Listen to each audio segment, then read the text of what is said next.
a percepção hoje do cliente, do revendedor, mudou completamente. Tem muito mais essa questão hoje ética, moral, de minha arma, do que Existe alguma cobrança sobre algum investimento mais polêmico? você tem o crescimento em outras áreas geopolíticas complicadas. Queria falar de mais algumas teses, não sei se vocês querem escolher. Uma que ficou bem popular ali foi a Taurus.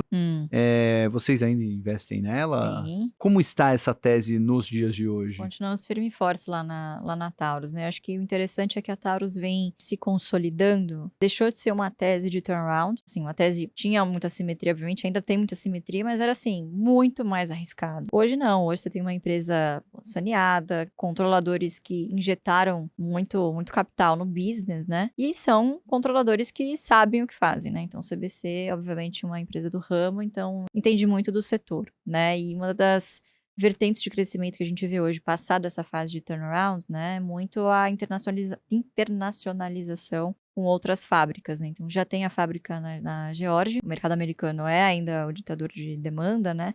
Para onde o vento deve soprar, claro, então esse ano a gente deve ter um trigger muito importante, a eleição americana, tudo indica que Trump vem como um dos fortes candidatos aí, então pode ser um dos ventos macro aí a favor, né? Você tem o crescimento em outras áreas geopolíticas complicadas, vamos dizer assim. São áreas que são ainda bastante incipientes em termos militares, mas que têm grandes budgets, né? Então, falando da que está mais iminente aí, que é a fábrica na Índia, né? Que fato público aí deu o pontapé inicial lá, né? Acho que esse ano vai ser um ano de ramp-up para lá. E é um mercado que a Taurus ainda é muito focada em mercado civil, né? Então é uma grande oportunidade aí de entrar também nas concessões públicas, né? Forças policiais, enfim. Então a gente vê bons ventos, assim, sabe? Tanto micro quanto macro também para a empresa, que vem sofrendo um pouquinho, principalmente no mercado doméstico, que praticamente ficou paralisado, né? Principalmente com esse congelamento aí, esse gap que ficou da lei de desarmamento, enfim. Então, regulou, mas faltava o calibre. Então, a gente viu, obviamente...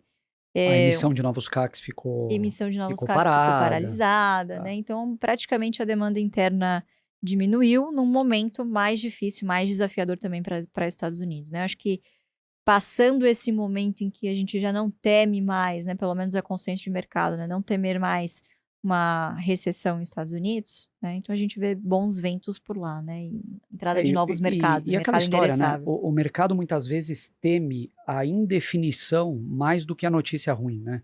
É melhor você ter a notícia ruim, mas ter a notícia, do que ficar na indefinição. Então, Na incerteza. eu acho que ficou muito tempo essa questão da incerteza sobre o que viraria do mercado nacional, que era justamente o que estava suprindo esse gap do mercado civil americano que estava devagar.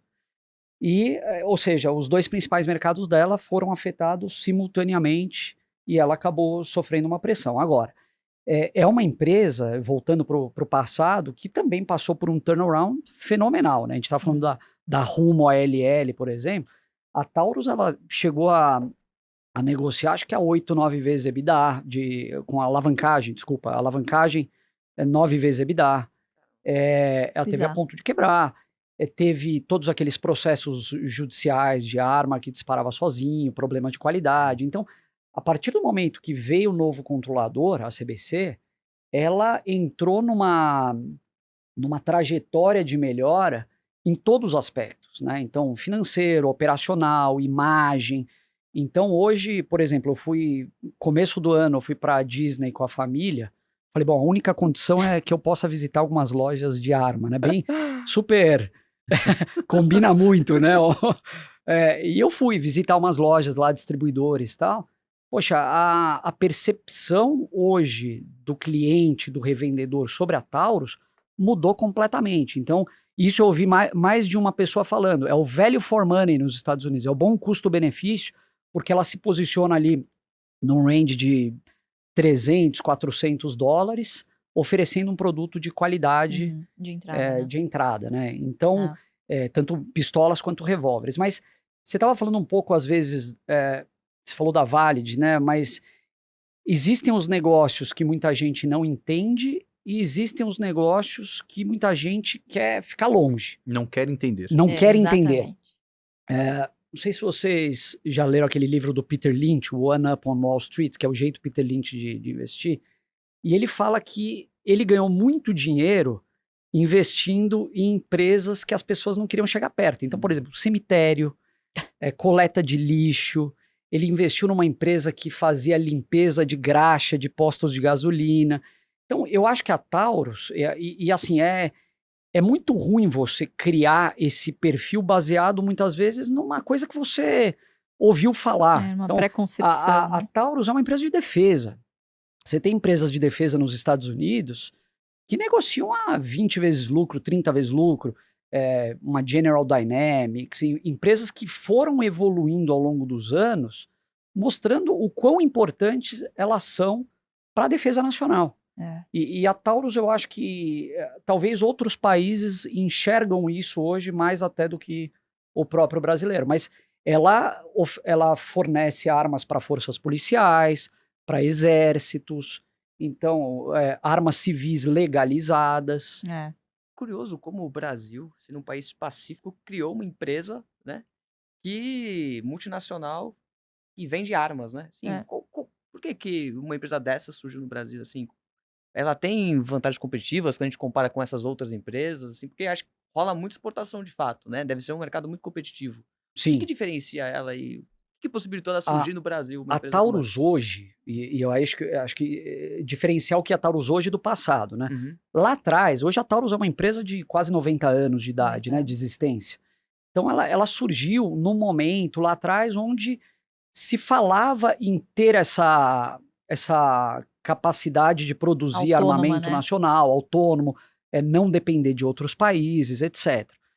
Hoje, a Taurus, como que eu posso dizer assim? Eu acho que ela tem a condição, talvez, de ofertar um produto que é demandado, principalmente num segmento de entrada, a um custo muito competitivo. Então ela tem um custo de produção muito competitivo.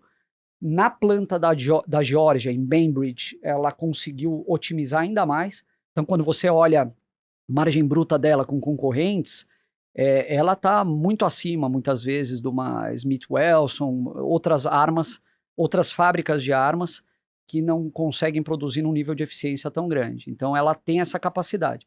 Ao mesmo tempo, eu acho que hoje se criou na Taurus um centro de inovação que consegue antecipar tendências de mercado e largar na frente, muitas vezes, de outros players para levar para o cliente o que ele quer a um custo competitivo, a um preço competitivo, no caso. Eu tinha um ponto sobre esse investimento da Taurus. Eu nem sei se chega a ser um problema ali, né? Mas como você falou dessa coisa das pessoas que não querem entender, né? A gente estava falando um pouco do problema do gestor, né? O gestor que prefere investir em Itaú do que Banco do Brasil, para não ter que explicar por que perdeu do Banco do Brasil, né? Vocês lidam diretamente com pessoas físicas. Vocês não recomendam que elas invistam onde vocês investem, mas vocês têm lá centenas de milhares de pessoas que frequentam os ambientes de vocês ou seguem vocês. Existe alguma cobrança sobre algum investimento mais polêmico? Assim, a gente falou de Taurus. Talvez seja muito polêmico. Mas o próprio investimento em uma empresa do governo, será, então vocês fizeram L, sabe aquela coisa meio que... Existe um pouco desse burburinho, vocês lidam com isso? Tem que lidar com isso? Como é que é isso aí? Não, ter que lidar acho que é uma consequência, um efeito colateral de você estar nas redes sociais, né? E é mais um dos motivos pelo qual você tem que estar muito seguro, muito convicto do que você está fazendo, porque a nossa grande preocupação é estar certo na tese, né? Mas não tem que ficar isso provando para ninguém. Isso vai se provar ao longo do tempo com o retorno total ao acionista, né? Então, todas as vezes que a gente é questionado, você fala, pô, mas faz quanto tempo você tem essa ação na sua carteira? 6 meses? 6 meses não é longo prazo. Longo prazo a gente está falando de no mínimo 5, né? Então, assim, a gente está muito embasado, tanto teórico quanto empiricamente, nas coisas que a gente fala, né? Então, a cobrança, ela acontece, ela é natural. Mas eu acho que tem muito mais essa questão hoje, principalmente em relação a Taurus, ética, né, e moral, de não quero investir em arma, do que necessariamente em termos de retorno e espera para ter esse retorno, né? Não adianta, você tem que ter paciência e disciplina, né? E é isso, são teses de longo prazo, né? Que podem acontecer mais rápido, mas geralmente acabam frustrando as pessoas nessa velocidade, nessa agilidade com que elas acham que esse desdobramento vai acontecer. Então, por exemplo, o Barsi esteve errado em Unipar por 10 anos. Até que um belo dia deu certo, muito certo, né? Multiplicou por 1000. Uhum. Então, foram poucos que aguentaram, quer dizer, que entraram lá desde o início, que ouviram ele falar tal, mas foram muito mais por, não sei, com outras intenções, né? Eu acho que você tem que ter muito em vista que o nosso binóculo, a gente enxerga com o binóculo, enquanto muitas pessoas estão interessadas em enxergar com a lupa, né? Então, talvez é uma questão de calibrar aí o seu binóculo, né? Para onde você quer olhar. A gente está mirando lá na frente, né? Claro, acompanhando o curto prazo, mas com objetivos diferentes, né? Então, mas assim, cobrança sempre existe, é inevitável, né? E aí, quando cai lá, tá vendo? O pessoal da GF, a gente fala, cara, É mas bom ter cobrança. caiu, mas é agora que você É. tem que comprar mais. Aquele seu aporte do mês, ele vai comprar mais ações, né? Então, não é algo que preocupa a gente, não. Faz parte. Quer complementar, Felipe? Não, Tá. não. Acho que é isso. E a gente tem consistência no que a gente faz. Então, uma coisa a pessoa entende o motivo porque as coisas meio que se encaixam. Uhum. Dificilmente você vai ver amanhã alguém do AGF investindo numa varejista. Então, isso tá dentro do universo que a gente olha e sempre deixou claro. E, ao mesmo tempo, a Taurus nunca foi um case de dividendos iminentes, nunca foi uma previdenciária. Uhum. É uma oportunidade de dividendo futuro que chegou, E já está né? se concretizando, Já está se né? concretizando. Então, ela se tornou uma boa pagadora de dividendos, está recomprando ações, está mega desalavancada. Então, assim, mas sempre tem, né? Acho que uma coisa que você vai aprendendo cada vez mais ficando velho é não se importar com a opinião alheia, né? Eu acho que Ser fiel às suas convicções. para quem talvez, sei lá, acho que um bom paralelo dá para fazer disso é o treinador de futebol da seleção brasileira, né? Que todo mundo acha que tem uma opinião melhor do que o formada, treinador que tá lá, que assim, pode achar que ele é bom ou ruim, mas todo mundo teria um atacante melhor para colocar no lugar do técnico da seleção, né? Então esse questionamento de quem nem tem uma profundidade ou um embasamento tão grande, isso já faz parte em outras áreas. Mas você sabe que é bom pra gente manter sempre o machado afiado, né? É ótimo você ser questionado. É um banho de humildade que faz parte, né? Semana passada, hein? O que foi isso pra gente, hein, Mate? A nossa querida Vivara. Temos um momento delicado aí, mas faz parte, então... né? É aquilo que você falou, né? Quando você vai preencher o seu suitability lá, só quando você passa por um momento difícil que você sabe se você consegue ser perseverante, fiel às teses Tipo de ali, investidor né? você é. Exatamente. Tem que entender muito, porque basicamente quando isso acontece, se você não entende muito bem a empresa, você vende, Você vem. né? Você vende. Agora, se você entende as qualidades da empresa, as vantagens competitivas, por que ela tá ali, por que ela é lucrativa, você se sente um pouco mais calmo ao ponto de tomar uma melhor decisão, né? Uhum. E muitas vezes a melhor decisão é não fazer nada, né? Então a gente verdade. ficou, É esperar. Não fazer nada também é fazer alguma coisa. ficou quietinho lá. Continuamos ainda. com ela. Continuamos quietinhos ainda. Terminamos a semana bem à frente de Bovespa, né? Mesmo com a sofrência ali da Vivara, mas foi Faz parte. um bom aprendizado pra gente Foi. e pra quem segue a nossa carteira, Sim. né?